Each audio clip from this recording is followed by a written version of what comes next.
ታዋቂ የሆነችው የሆነ ጀብድ ሰርታ አይደለም፣ ኢየሱስን ስለወለደች ብቻ ነው። ማርያም በሰውና በእግዚአብሔር መሃል ሆና አታማልድም። ማይካድ አንድ እውነት ብቻ ነው፣ የኢየሱስ እናት ናት። ማርቆስ ምዕራፍ 6 ቁጥር 3ን ማየት ትችላላችሁ። የማርያም ልጆች ያዕቆብ፣ ዮሳ፣ ይሁዳ፣ ሲሞን ልጆች ነበሯት። ያዕቆብ፣ ዮሳ፣ ይሁዳ የተባሉ የማርያም ልጆች ናቸው፣ የኢየሱስ ወንድሞች ናቸው። በእነሱና በኢየሱስ መሃል ያለው ልዩነት እነሱ በተፈጥሮ ስርዓት ነው የመጡት፣ ኢየሱስ ግን ከተፈጥሮ ስርዓት ውጭ ነው የመጣው። ማርያምን መጽሐፍ ቅዱስ የተባረክሽ ነሽ ብሎ ሲናገር ሌሎች ሴቶች የተረገሙ ናቸው እያለ አይደለም። አንቺ ጸጋ የሞላብሽ ብሎ መጽሐፍ ቅዱስ ሲናገር ሌሎች ከጸጋ ውጭ በራሳቸው ኃይል የሚኖሩ ናቸው ማለቱ አይደል። የመጽሐፍ ቅዱስን ግራውንድ ለማወቅ መሞከር ጥሩ ነው። አንዳንድ ሰዎች ያለ ምንም መጽሐፍ ቅዱስ ዕውቀት ይከራከራል። አብዛኛው ሰው ስሟን ብቻ ያውቃል እንጂ ስለ ማርያም ምንም ድተሉን አያውቅም። ሰማይ ምድር ያደነቃትን ማርያምን እናደንቃታለን፣ ግን አናመልካትም፣ አንሰግድላትም። በእኔና በእግዚአብሔር መሃል ማርያም ሳትሆን ኢየሱስ የሚባል አምላክ አለ። ቪዲዮውን አይተን ተመልሰናል። ሁለት ጥያቄዎች እዚህ ላይ ተነስተዋል። ማርቆስ 6 ብሎ የጠቀሰው ጥቅስ አለ፣ እሱንም በደንብ እናየዋለን። መጽሐፍ ቅዱስ እንደው ግራውንዱን አውቃችሁ ብታወሩ ጥሩ ነው፣ ተምራችሁ ብታወሩ ጥሩ ነው፣ ጥራዝ ነጠቅ ባይሆን የሚል ሐሳብም አለ። እስቲ እንግዲህ ሊቃውንቱ ምን ትላላችሁ? ወንድም የሚባለው የሥጋ ወንድም ብቻ ነው እያለን ነው። እንግዲህ የሥጋ እህት ብቻ አይደለም እህት የምትባለው፣ የሥጋ እናት ብቻ አይደለችም እናት የምትባለው በመጽሐፍ ቅዱስ። ያጎት ልጅ ወንድም ይባላል፣ ያክስት ልጅ ወንድም ይባላል። መምህራን ደቀ መዛሙርቶቻቸውን ልጆቼ ሲሉ እናገኛቸዋለን። ስለዚህ ራሱን ይመርምር። አይደለም የእስራኤልን ባህል የኢትዮጵያን ባህል እንኳን አገባው ያልተረዳ ነው። ይሄ በመጽሐፍ ቅዱስ ባህል ብቻ ሳይሆን በኢትዮጵያ ባህልም እኮ ያለ። ለምሳሌ አሁን እሳቸውን ወንድም ብላቸው በሥጋ ወንድማማች አይደለም፣ ግን በቤተ ክርስቲያን አብረን ያደግን፣ አብረን የተማርን፣ አብረን የኖርን ወንድም ነን ማለት ነው። አብርሃምና ሎጥ አንተና እኔ ወንድማማቾች ስንሆን ለምንድን ነው የምንገፋፋው? አንተም ወደ ፈለግከው ሂድ፣ እኔም ወደ ወደድኩልህ ሂድ ብሎታልና ሎጥ ለአብርሃም አጎቱ ነው ማለት ነው። ስለዚህ የወንድሙን ልጅ ነው ወንድሜ ያለው። ቅዱስ ጳውሎስ ጢሞቴዎስን ልጄ ብሎታል። ጢሞቴዎስ የቅዱስ ጳውሎስ የሥጋ ልጅ ነው። ቲቶንም ልጄ ብሎታል።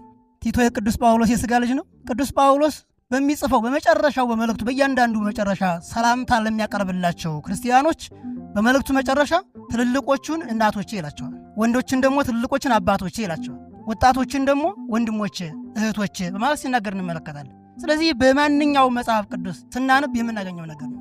እዛው ጌታ ራሱ ገልጿል። ወንድሞቼ እነማን ናቸው አለና ወንድሞቼም ማን ናቸው? ቃሌን ሰምተው የሚያደርግ እሱ እህቴም ወንድሜም እናቴም ነው ብሎ ተገለጸ። አሁን ቃሉን የሰማ ሁሉ የጌታ የሥጋ እናቱ ነው ማለት ነው። ቃሉን የሚሰማ ሁሉ የጌታ የሥጋ ወንድሙ ነው ማለት ነው። ቃሉን የሚሰማ ሁሉ የጌታ የሥጋ እህቱ ነው ማለት ነው። ሐዋርያትን ወንድሞቼ ብሏቸዋል። በሥጋ የእኛን ሥጋ ስለተዋሃደ ወንድሞቼ ማለትን አላፍርም። አምላክ ዝቅ ብሎ የእኛን ሥጋ ተዋህዶ በሥጋ ተገልጦ ተመልከቱትን ነው እኛን ወንድሞቼ ብሎ ነው የሚያምኑትን ሁሉ ማለት ነው። ስለዚህ የሚያምኑት እሱን የተከተሉት ሁሉ የሥጋ ወንድሞቹ ናቸው ማለት ነው። ስለዚህ የመጽሐፍ ቅዱስን አገላለጽ የተጻፈበትን ባህል ዘይቤውን አለመረዳት ነው።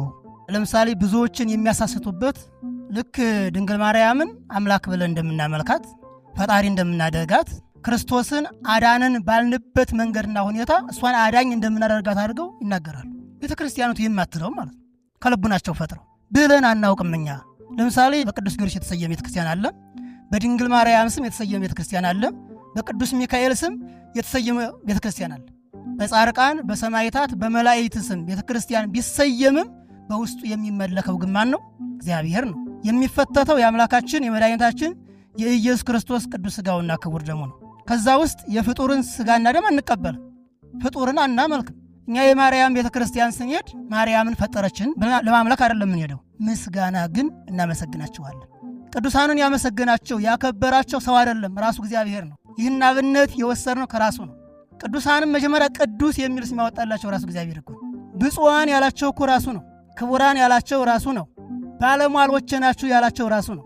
ሥራው በጎ ለሆነ ሰው ክብርና ምስጋና ይገባዋል ይላል። አይደለም አምላክን በድንግልና ጸንሳ በድንግልና የወለደች አምላክን ያሳደገች ሀሊበ ድንግልናን ያጠባች አብራው የተንከራተተች በመከራውም ያልተለየችው መከራውን መከራዋ አድርጋ መድኃኒትን ወልዳ የሰጠችን ድንግል ማርያም ይቅርና አንድ ሥራው በጎ የሆነለት ሰው ክርስቶስም ለሌሎች በሕይወቱ ስላሳየ በእግዚአብሔር ዘንድ ክብር ምስጋና አለ።